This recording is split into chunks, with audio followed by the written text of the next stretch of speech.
Kabupaten Samudra. Karena di daerah pesisir ya. Daerah pesisir. Dan termasuklah di situ Tiku. Tiku itu dijadikan bagian dari Kabupaten Samudra.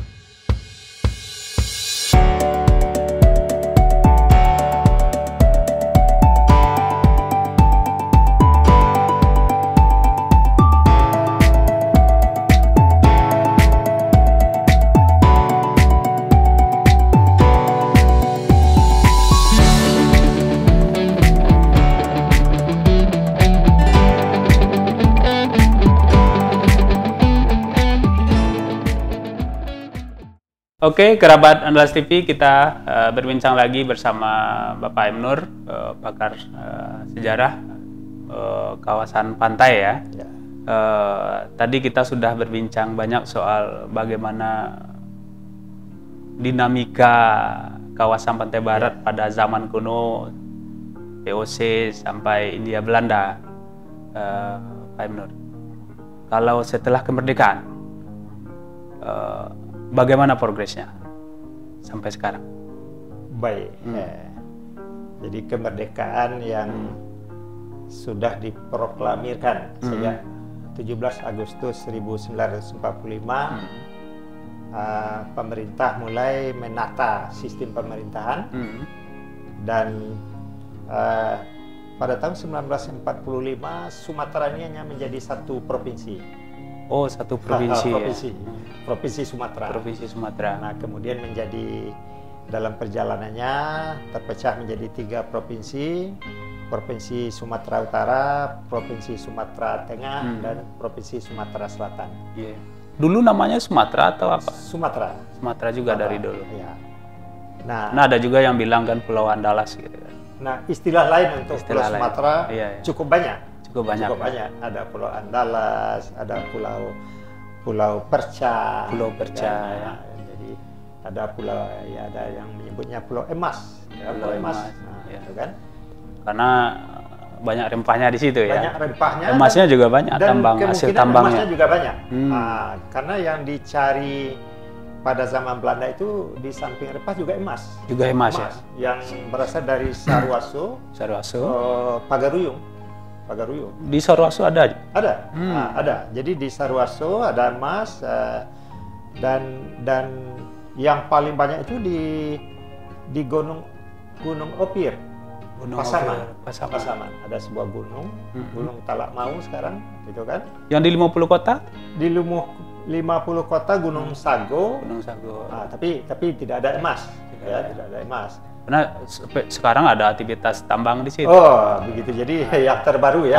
Tambangan dulu. Tapi kata orang di 50 kota persisnya belum. Oh iya. Jadi untuk kawasan pantai barat Sumatera, sentralnya tentu saja adalah Sumatera Tengah. Sumatera Tengah ini terdiri dari Sumatera Barat sekarang, Provinsi Riau dan Provinsi Jambi. Yaitu masuk Sumatera Tengah. Bengkulu nggak masuk? Bengkulu masih masuk Sumatera Selatan. Sumatera Selatan. Jadi kawasan Sumatera Tengah sentralnya adalah Minangkabau. Di Minangkabau dan menghadap ke Samudra Hindia. Jadi ada semacam posisi yang menarik bahwa pada masa kemerdekaan itu disusun sistem pemerintahan, kemudian pemerintahan itu yang namanya Sumatera Tengah. Nah, Sumatera Tengah ini pada masa kondisi darurat perang kemerdekaan, Sumatera Tengah ini dirancang menjadi beberapa kabupaten dan melepas dari Provinsi Riau dan Provinsi Jambi, sehingga menjadilah 3 provinsi satu provinsi Sumatera Barat. Sumatera Barat. Nah, Riau 1, Jambi 1. Yang masing-masing menjadi provinsi, dan Provinsi Sumatera Barat sendiri yang terdiri dari beberapa kawasan, ada daerah dare dan ada daerah pesisir. Pesisir. Nah, di pesisir ini pernah juga dirancang bagaimana membuat kabupaten-kabupaten Kabupaten Padang Pariaman yang ada sekarang dulu pernah dirancang menjadi Kabupaten Samudra. Oh, Kabupaten Samudra. Namanya Kabupaten Samudra. Karena di daerah pesisir ya. Daerah pesisir. Dan termasuklah di situ Tiku. Tiku itu dijadikan bagian dari Kabupaten Samudra. Akan tetapi rancangan ini memang tidak pernah terlaksana dengan baik. Karena tidak pernah, makanya akhirnya Tiku ini menjadi Kecamatan Tanjung Mutiara yang merupakan bagian dari wilayah Kabupaten Agam. Ya. Jadi emang minat dari petinggi-petinggi kita dulu memang ada keinginan untuk membentuk Kabupaten Samudra yang meliputi juga Tiku, tapi tidak pernah terrealisasi. Arah pengembangannya? Kalau untuk arah pengembangan, maksudnya pemekaran? Oh, secara ekonomi kawasan ini tadi kan. Jadi kan zaman kuno India Belanda itu kan masih rempah-rempah gitu kan. Ya. Kalau setelah kemerdekaan masih rempah mainannya atau ada sektor kebun atau ada yang lain? Nah, jadi setelah kemerdekaan memang rempah-rempah ini setelah ada selama berabad-abad, ternyata juga terjadi kemunduran. Rempah-rempah ini karena banyak faktor sebetulnya. Di antara fungsi rempah-rempah ini adalah untuk pemanasan suhu tubuh di Eropa, karena mereka memiliki 4 musim. Iya. Nah, karena terjadi juga revolusi industri di Eropa, dan mereka sudah mulai menemukan listrik, sehingga suhu yang 4 musim tadi bisa dikendalikan dengan listrik. Jadi makanya kebutuhan untuk rempah itu semakin berkurang, dan karena juga tidak terjadi peremajaan rempah. Tidak terjadi lagi peremajaan rempah karena memang pemerintah Republik Indonesia sudah mengatur sedemikian rupa dari beberapa kawasan itu, termasuk kawasan pantai barat Sumatera. Iya. Nah, selain melakukan pemberdayaan terhadap nelayan, juga ada pembangunan tempat pelang ikan atau gedung-gedung TPI. Kemudian sangat luar biasa kalau pada zaman Orde Baru kan, karena munculnya Kelom Pencapir pada Menteri kelompok tani, kelompok tani luar biasa. Jadi pertumbuhan ekonomi pada zaman Orde Baru boleh dikatakan tinggi, ya stabil, dan kita malah surplus beras, gitu kan? Iya. Nah, itu. Jadi untuk kawasan pantai barat pertanian juga sudah dikembangkan. Ditambah dengan perkebunan. Nah, ini yang menjadi lahan-lahan kosong yang tadinya tidak diolah, sekarang sudah diolah jadi lahan-lahan perkebunan besar. Bekas kebun lada tadi. Nah, bekas kebun lada yang luas juga ditanam dengan kebun sawit yang luas. Jadi ini merupakan suatu luar biasa, karena perkebunan juga membutuhkan tenaga kerja. Hasilnya dibawa ke luar ya? Ke luar tidak untuk masyarakat setempat. Nah, inilah salah satu kendala saya kira memang mengapa kawasan pantai barat Sumatera ini agak lambat perkembangannya. Yang pertama karena memang dari segi sumber daya manusia, bahwa orang-orang pesisir yang nelayan tentu saja sumber daya manusianya lemah atau rendah. Nah, di sektor yang lain pertanian berkembang, dan ditambah lagi dengan dibukanya jalan-jalan darat.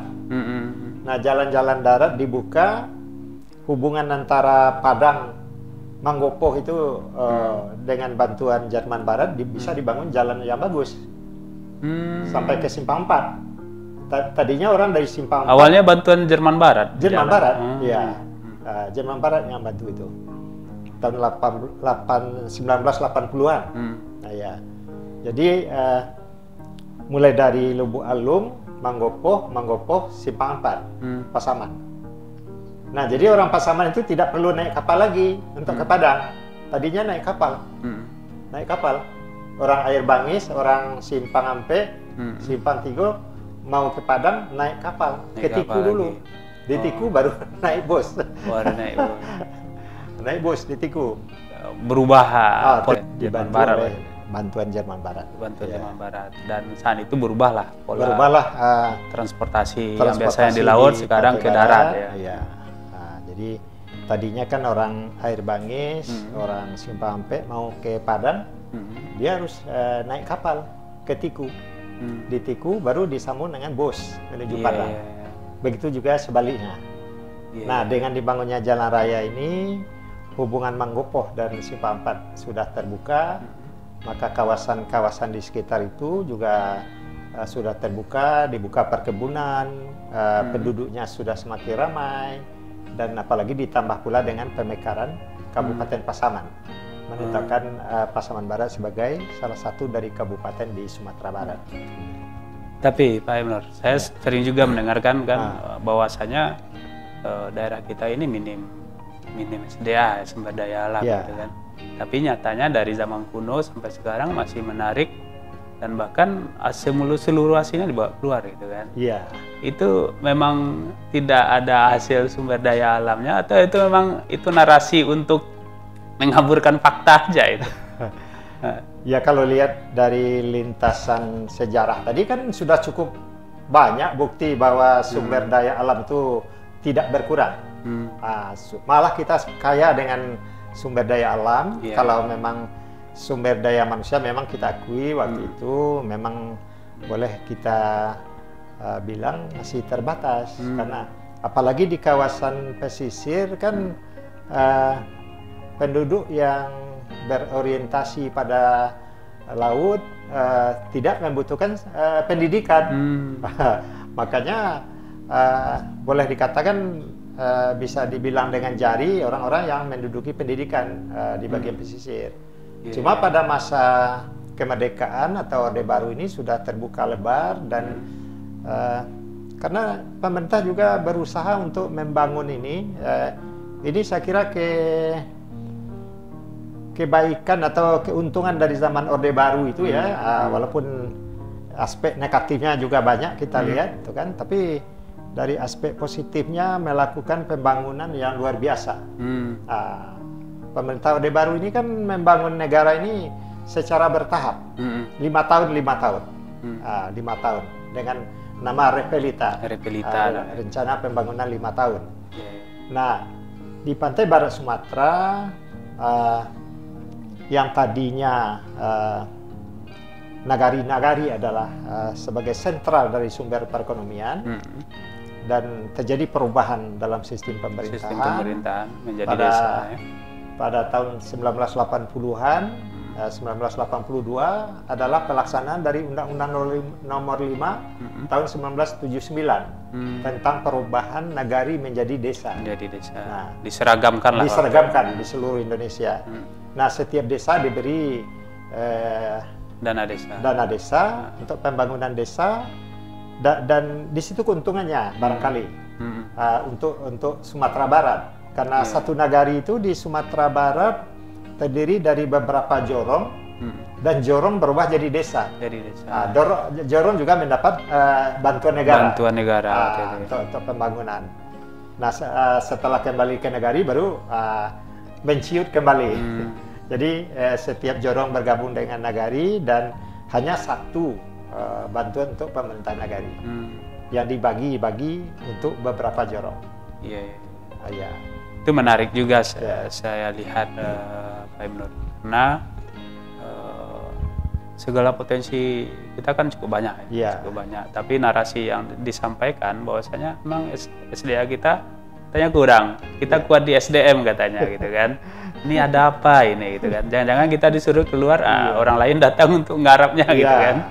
Nah, itu mungkin jadi catatan juga bagi kita di Sumatera Barat atau di kawasan pantai lah, kawasan pantai barat.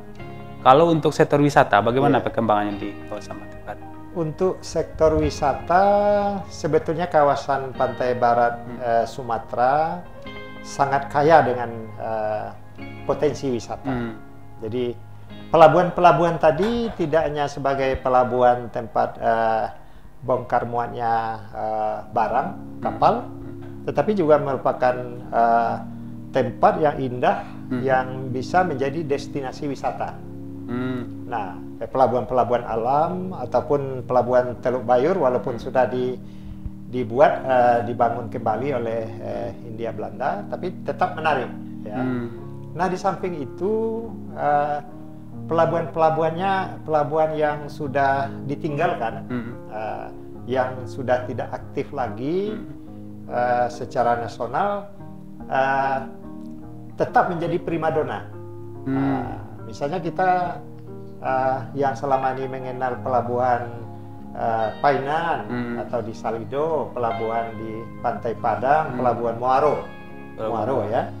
Kemudian pelabuhan Pariaman, Tiku, Air Bangis sampai ke Siboga dan sampai ke Meolabuh di Aceh.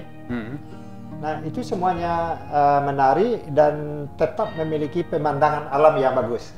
Sampai sekarang masih dikelola. Jadi misalnya selama ini kita tidak kenal pulau-pulau Mandeh gitu kan. Nah, ternyata setelah dibukanya jalan raya ke situ, akses ke situ ternyata juga menarik. Ya. Jadi untuk ke depan prospek dari pariwisata ini memang rajanya adalah Pantai Barat Sumatera. Di samping pelabuhan alam ada pemandangan daratan yang luar biasa pula, tidak kalah pula menariknya, dan ditambah dengan situasi kelautan, dan ditambah dengan pulau-pulau. Tambah pulau-pulau yang banyak menjadi tujuan ya. Yang wisatawan. Iya, pulau-pulau. Tapi wisatawan yang datang kalau yang asing masih kurang kayaknya. Untuk sekarang sebetulnya tidak kurang. Oh, tidak kurang sebetulnya. Ke Pulau Mentawai sekarang kan sudah luar biasa. Sudah luar biasa. Ya. Sudah misalnya di daerah Katiet, Pulau Sipora itu, Sipora Selatan kan sudah dikembangkan menjadi kawasan penyelaman atau apa istilahnya itu? Surfing lah. Surfing. Surfing itu kan sudah luar biasa, terkenal ke Australia, ke Eropa. Tapi yang di pantai barat yang daerah daratan memang kurang. Ya, di pantai barat memang kita atau memang pengelolaannya aja yang kurang. Pengelolaan, ya. Kalau Maninjau kan sudah lama. Sudah lama datang oleh orang asing itu kan. Nah, cuma masalahnya sekarang Maninjau sudah terkontaminasi dengan keramba ikan. Jadi sehingga membuat daya tariknya lebih kurang. Tapi pemerintah Kabupaten Agam insya Allah akan membinanya kembali, dan begitu juga pantai-pantai atau pelabuhan-pelabuhan di kawasan Pantai Barat Sumatera sudah semakin bangkit, dan sekarang ada semacam trendy ya, ada Masjid Terapung ya. Masjid Terapung. Ya. Tren juga itu sekarang. Ya, Padang sudah membangun, Painan sudah membangun. Hampir semua daerah di kawasan Pantai Barat sudah punya juga itu kan. Jadi Tiku tadi juga akan merencanakan membangun Masjid Terapung. Terapung. Insya Allah. Kelihatannya terapung sebetulnya di darat. Sebetulnya di darat. di tepi laut yang dibangunnya gitu kan. Selain wisata, Pak Emnur, apakah kawasan Pantai Barat ini masyarakatnya pesisir ya, pesisirnya secara ekonomi sudah cukup baik karena potensinya kan besar itu. Ya. Jadi sebetulnya secara ekonomi masyarakat kawasan Pantai Barat Sumatera sudah cukup tinggi, cukup tinggi. Tidak kita lihat misalnya ada kemiskinan, kecuali kalau kita memandang ke bagian pantai, ada gubuk-gubuk nelayan, tapi itu bukanlah rumah yang asli. Tapi itu adalah rumah-rumah persinggahan bagi nelayan itu kan. Nah, mereka sebenarnya punya rumah yang lain. Jadi boleh kita katakan luar biasa perkembangan ekonomi ini untuk Pantai Barat Sumatera, dan dampaknya itu adalah dari dampak pembangunan jalan raya tadi. Ya. Sekarang jalan-jalan mulus sudah terbentang sampai ke kabupaten, ke nagari-nagari, termasuk jorong-jorong, dan juga termasuk di kawasan pemukiman nelayan. Pemukiman nelayan. Ya. Jadi memang perkembangannya cukup pesat. Cukup pesat. Sekarang. Jadi kalau kita ada semboyan kita pemberdayaan nelayan gitu kan, mungkin pada hal-hal tertentu. Pada hal-hal tertentu. Atau nilai-nilai tertentu juga. Iya. Oke, kerabat Andalas TV, kita lihat sejenak dan nanti kita akan lanjutkan perbincangan bagaimana arah pengembangan pesisir Pantai Barat